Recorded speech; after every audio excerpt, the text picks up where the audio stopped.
আনাস রাদিয়াল্লাহু তাআলা আনহু বলেন, কানা কিরামান লি আয়েশাতা, আয়েশার একটি চাদর ছিল, ফাসাতারাত বিহি জানেবা বাইতিহা, এই চাদরটা দিয়ে তিনি বাড়ির এক পার্শ্ব ঢেকেছিলেন ভালো লাগবে মনে করে।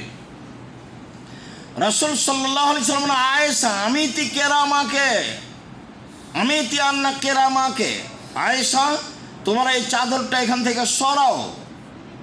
ফিহা তাসাবির লা তাজালো তাসাবির ও তারিজু লি ফি সালাতি, এই চাদরে ছবি আছে, এই ছবি সর্বদা আমার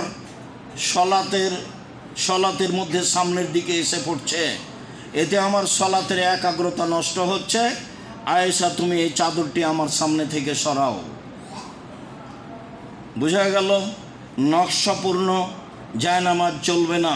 যে জায়নামাজ আপনি বাড়িতে ব্যবহার করেন, সৌদি আরব থেকে নিয়ে আসা বা ঢাকা থেকে কিনা, মসজিদে নবাবী আছে, কাবাঘর আছে, এই জন্য সলাৎ চলবে না এই কথা নয়।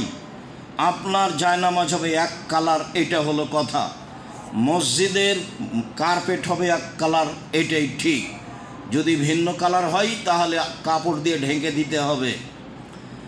সলাত আদায়ের সময় নকশাপূর্ণ কোনো কাপড়, নকশাপূর্ণ আপনার মাদুর, নকশাপূর্ণ জায়নামাজ, নকশাপূর্ণ জামা একটাও চলবে না, এটাই চূড়ান্ত। এ বিবেচনায় সলাত আদায়ের জন্য প্রাণপণে চেষ্টা করতে হবে। কাপড় ভালো হতে হবে, যা রাসূল সাল্লাল্লাহু আলাইহি সাল্লাম বলেন।